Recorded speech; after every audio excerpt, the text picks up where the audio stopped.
दोस्तों एक बार फिर हमारे चैनल फिजिक्स पाओ में आपका बहुत बहुत स्वागत है। दोस्तों आज हम लास्ट ईयर 2025 का जो एग्जाम हुआ था उसके पेपर के लिए हम सॉल्व कर रहे हैं, वो भी इंग्लिश मीडियम वाले के लिए। ठीक है, तो इस जो पेपर है इसका नाम है 346, मतलब सेट का जो नाम है 346 GS। ठीक है, इस पर हम बात करेंगे और इसके सेक्शन ए पर बात करेंगे। ठीक है, हर सेक्शन की मैं अलग अलग वीडियो बना रहा हूँ और डेली आपके लिए वीडियो मिलेगी। ठीक है, चलिएगा अब बिना देरी करते हम बात करते हैं। ये कहता है angle between the polarisation plane and direction of propagation of electromagnetic waves. तो याद रखना पोलराइजेशन प्लेन जो होता है, ठीक है, उसमें ही वाइब्रेशन होते हैं पोलर लाइट के। और आप लोग जानते हैं दो तरह की लाइट होती है, एक पोलराइज लाइट होती है, अनपोलर लाइट होती है। अनपोलर लाइट में क्या होते हैं, जैसे ये डायरेक्शन ऑफ प्रोपोगेशन है, इधर को चल रहा है, ऐसा करके हम कंसीडर कर लेते हैं, ये हम लाइट चल रहा है तो इसमें इधर भी वाइब्रेशन हो रहा है, वो इधर भी, मतलब ऐसे भी एक्स एक्सिस के अलोंग भी और ये वाई एक्सिस के अलोंग भी और जेड एक्सिस के अलोंग भी, मतलब हर एक और भी एन डायरेक्शन पॉसिबल होती है यहाँ पर। ठीक है, बट यदि प्लेन पोलर लाइट है तो केवल उसमें एक ही डायरेक्शन होती है। ठीक है, तो सपोज करो इस तरह से चल रहा है, इस तरह से चल रहा है तो प्लेन तो ये बन गया भाई, ऐसे चल रहा है तो प्लेन ये बन गया है नहीं। और चल कहाँ पूरा है, ऐसे वाइब्रेशन हो रहे हैं और आगे बढ़ रहा है तो ये प्लेन हो गया, प्लेन ऑफ पोलराइजेशन हो गया है नहीं। और दूसरी बात क्या हो गई, दूसरी बात ये हो गई कि चल भी इधर रहा है। अब ये जो प्लेन है तो इसकी डायरेक्शन क्या होगी, तो आप लोगों ने पढ़ा है कि प्लेन की जो डायरेक्शन होती है हमेशा वो उस पर एक परपेंडिकुलर ड्रॉ कर लेते हैं, उस परपेंडिकुलर की जो डायरेक्शन होती है वही उस प्लेन की डायरेक्शन होती है, किसी भी प्लेन की, याद रखना आप लोग। तो ये डायरेक्शन इसकी भी देखो सेम हो गई और इधर ही हमारी वेव चल रही है, वाइब्रेशन इस तरह से हो रहा है, इलेक्ट्रिक वेक्टर के वाइब्रेशन और वेव आगे बढ़ रही है ना। तो दोनों सेम डायरेक्शन में हो गए और जब सेम डायरेक्शन में कोई भी चीज होती है तो वहां पर जो एंगल बनता है वो आपका कितने डिग्री बनता है, 0 डिग्री बनता है। तो ये आपका ये जो ऑप्शन है आपका, this option is the correct. कौन सा ऑप्शन, 0 डिग्री वाला, ये वाला ऑप्शन करेक्ट। ठीक है, चलिएगा नेक्स्ट क्वेश्चन की ओर कर चल रहे हैं। ये कहता है the energy is emitted when two nuclei of mass m1 और m2 are fuse together to make a nucleus of mass m। In this process, इस प्रोसेस में क्या होगा, एक बात मैं आप लोग को बता देता हूँ। जैसे सपोज कीजिए आप, वैसे इम्पॉसिबल है ये, मेरी बात समझ करिए। एक न्यूक्लियस है उसका मान है 1 kg, बहुत कम मास होते हैं इनके, वो मैं एग्जाम्पल के तौर पर समझा रहा हूँ। दूसरी है उसका है 2 kg, दूसरी दूसरी न्यूक्लियस है। इन दोनों को हमने फ्यूज करके और एक नई न्यूक्लियस बना ली। तो नई न्यूक्लियस कितनी बननी चाहिए, 3 kg की बननी चाहिए, नहीं बननी चाहिए, पर 3 kg की नहीं बनती है, इससे कुछ कम मास की बनती है। अब आपके मन में आई होगी साहब कम मास की, तो वो मास कहाँ गया, वो मास कहाँ गया, वो मास एनर्जी में कन्वर्ट हो गया। इसमें कन्वर्ट हो गया एनर्जी में। यही तो आइंस्टीन की जो आप जानते हैं एनर्जी मास इक्वेशन जो होती है E बराबर mc², या मास एनर्जी इक्वेशन जो होती है E बराबर mc², वो यही तो बात बताती है कि एनर्जी को मास में कन्वर्ट कर सकते हैं और मास को एनर्जी में कन्वर्ट कर सकते हैं। तो यहाँ पे जो मास, जो आप समझ रहे हैं कि मास खत्म हो गया, खत्म नहीं हो गया, वो एनर्जी में कन्वर्ट हो गया। ठीक है, तो कुछ मास एनर्जी में कन्वर्ट हो जाता है इसे बनाने के लिए, जब तो एनर्जी यहाँ से इमिट हो रही है। ठीक है, तो याद रखना ये जो मास होगा 3 kg नहीं होगा, उससे कुछ कम होगा। सपोज करो 2.5 kg का मान दिया, ठीक है, जो नई न्यूक्लियस बनेगी। तो यहाँ से ये बात क्लियर हो गई कि इन दोनों के मास का जो सम होगा वो ज्यादा होगा और जो नई न्यूक्लियस होगी उसका मास कम होगा। तो ये जो ऑब्जेक्टिव है ये आपका बिल्कुल सही है। यहीं से याद रखना मास डिफेक्ट की कंसेप्ट यहीं से आता है, बाइंडिंग एनर्जी का कंसेप्ट इसी से चीज से आता है। ठीक है, ये बात आप याद रखना, न्यूक्लियर फिजिक्स में आप लोग पढ़ेंगे। चलिएगा अब नेक्स्ट क्वेश्चन पर बात कर रहे हैं। The resistance 8 ohm, inductive reactance 6 ohm are connect in series in AC circuit, यानी alternating current circuit. The impedance of the circuit, बेटा इसमें एक रेजिस्टर लग रहा है और एक इंडक्टर लग रहा है ना। इसका मतलब ये कौन सा सर्किट बन गया, ये LR सर्किट बन गया। और LR सर्किट में Z निकालने का फार्मूला ये होता है √XL² प्लस R²। ये आप लोग याद रखना। XL की वैल्यू यहाँ पर कितनी है, XL की वैल्यू इंडक्टिव रिएक्टेंस जो होता है XL होता है, उसकी वैल्यू 6 का स्क्वायर हो जाएगी। और रेजिस्टेंस की वैल्यू कितनी है 8, तो 8 का स्क्वायर हो जाएगी। आप लोग जानते हैं 36 प्लस 64 हो गया, मतलब अंडर रूट के अंदर कितना हो चुका है, ये 100 हो चुका है। और 100 का अंडर रूट जब हम निकालते हैं तो यहाँ पे Z की वैल्यू 10 आ गई और इसका यूनिट होता है ओम। ये बात ध्यान रखना। तो ये हमारा जो ऑब्जेक्टिव है ये आपका सही हो गया। ठीक है जी, नेक्स्ट क्वेश्चन पर हम बात करते हैं। ये कहता है the unit of permittivity of vacuum. तो परमिटिविटी ऑफ वैक्यूम क्या होती है, एप्सिलॉन नॉट होती है। ठीक है, याद रखना।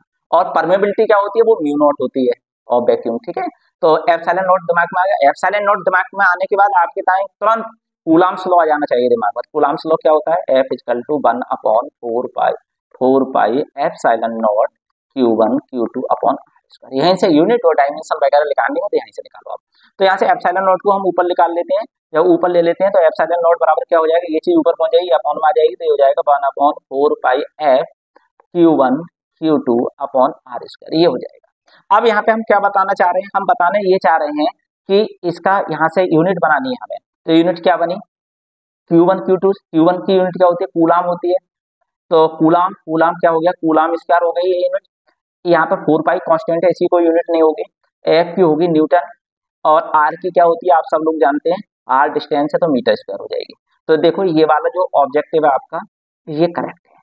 ठीक, चलिएगा नेक्स्ट क्वेश्चन की ओर चलते हैं हम लोग। अगला क्या रहा ये, electromagnetic wave of minimum frequency.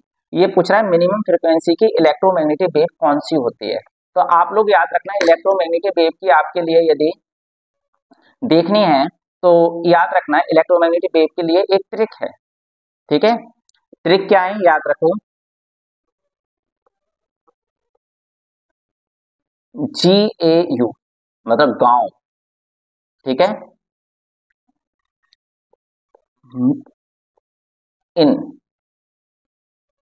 India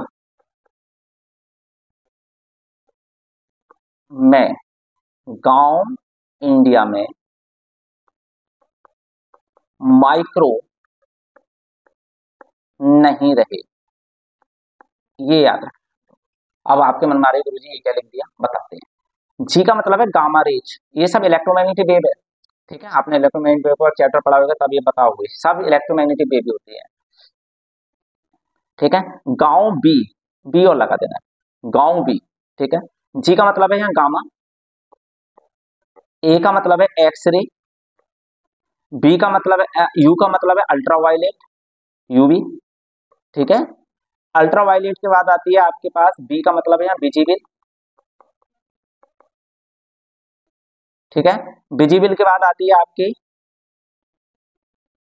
India का मतलब है आई, आई का मतलब IR इंफ्रारेड। इंफ्रारेड के बाद मे का मतलब है, वैसे शोभा बढ़ाने के लिए लगा दिया है, इस मे का कोई मतलब नहीं है, ये बस सुंदर लगे सेंटेंस इसलिए, और नहीं का भी कोई मतलब नहीं है। माइक्रो का मतलब माइक्रोवेव, और रे का मतलब है रेडियो वेव, लास्ट में रेडियो वेव है। तो एक बात ध्यान रखना, सबसे कम वेवलेंथ जो होती है वो गामा की होती है, वेवलेंथ। और वेवलेंथ का उल्टा कौन होता है, फ्रीक्वेंसी। इलेक्ट्रोमैग्नेटिक वेव में हर जगह की बात एप्लीकेबल नहीं हो सकती है, परंतु जहां पर इलेक्ट्रोमैग्नेटिक वेव होंगी वहां पर ये बात कह सकते हैं, आप ठोक के ये बात कह सकते हैं कि फ्रीक्वेंसी जो है वेवलेंथ की उल्टी होती है। ठीक है, तो सबसे ज्यादा वेवलेंथ होती है गामा की, उससे कम किसकी होती है, एक्सरे की। नहीं, सबसे कम, हाँ सबसे कम जो होती है गामा की होती है, कौन, वेवलेंथ। उससे ज्यादा एक्सरे की, उससे ज्यादा होती है फिर अल्ट्रावायलेट की, और सबसे ज्यादा जो होती है वो रेडियो की होती है। वेवलेंथ सबसे ज्यादा रेडियो की होती है, सबसे कम गामा की होती है। फ्रीक्वेंसी इसका उल्टा हो जाएगी। ठीक है, गामा, एक्सरे, अल्ट्रावायलेट, विजिबल। ठीक है, और विजिबल जो होती है, एक बात बता दूं, विजिबल फिर 7 रंगों में हो जाती है, विबग्योर जो होता है, विबग्योर विजिबल के अंदर ही आता है। अच्छा जी, आप याद रखना फ्रीक्वेंसी में क्या होएगा, फ्रीक्वेंसी किसकी, फ्रीक्वेंसी सबसे कम जो होगी वो रेडियो की होगी, रेडियो से ज्यादा किसकी होगी, माइक्रो की होगी, माइक्रो से ज्यादा किसकी होगी, इंफ्रारेड की होगी, इंफ्रारेड से ज्यादा किसकी होगी, विजिबल की होगी, विजिबल से ज्यादा किसकी होगी फ्रीक्वेंसी, अल्ट्रावायलेट की, अल्ट्रावायलेट से ज्यादा किसकी होगी, एक्सरे की, और एक्सरे से किसकी होगी, गामा की। बस आपको याद रखना है गांव बी, गांव बी, बी का मतलब है विजिबल, गांव बी इंडिया में माइक्रो नहीं रहे। अब आप जानते हैं माइक्रो कहाँ है भाई, गांव बहुत बहुत बड़े हो चुके हैं, समझ में आई बात। तो ये ट्रिक आप लोग अपनी डायरी में नोट करना।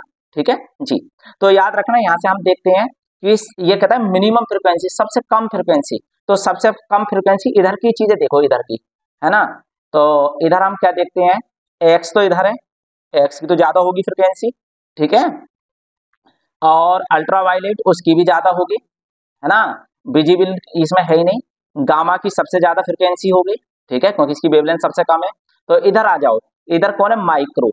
तो यहाँ पर दिखाई दे रहा है माइक्रो की जो फ्रीक्वेंसी सबसे कम है।